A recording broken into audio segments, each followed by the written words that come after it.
дерется с фашистами, как лев, не оглядывается, идет вперед, как волк. Хвалебное письмо с таким содержанием, описывающим подвиги Абдулмаджида Тачиева, лично прислал семье его командир.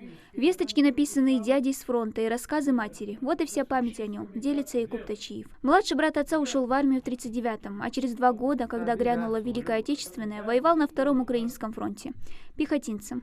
С войны он так и не вернулся, пропал без вести. Последнюю весточку прислал из госпиталя в 1944 году. В госпитале, видимо, в 1944 году он и скончался. Последнее письмо мы получили перед выселением. Видимо, он там скончался. Если бы он живой был, он хоть с Америки приехал. Он бы так родину так любил свою, народ любил.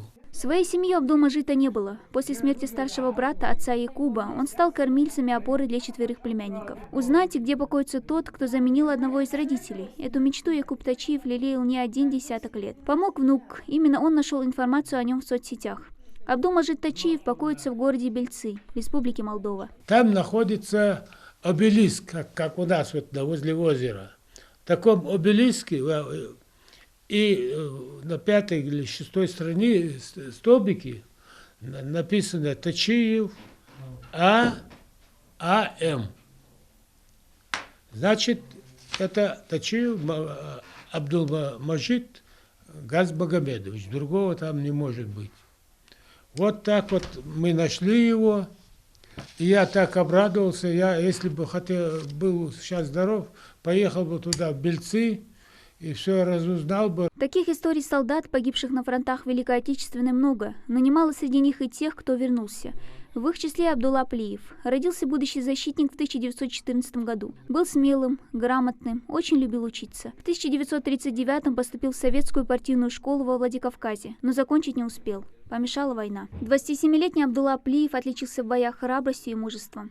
Во главе разведроты их вовремя заметил противника их, преодолев минные поля с колючей проволокой, шходя чуть-чуть чувяна, по фрицевину лата.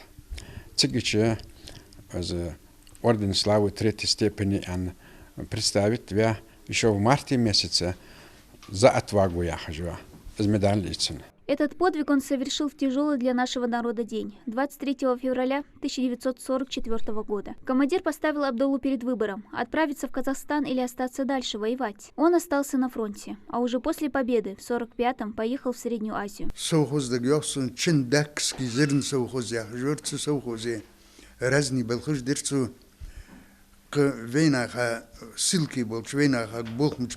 Найти более подробную информацию о военном пути дяди помогли работники Музея краеведения, куда и обратились родственники в рамках проекта «Лица Победы». Удалось выявить медаль за отвагу благодаря сайту «Мемориал ОБД», это архив города Подольск.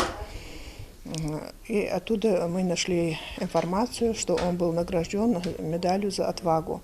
И дальше у нас продолжается эта работа по выявлению остальных его наград.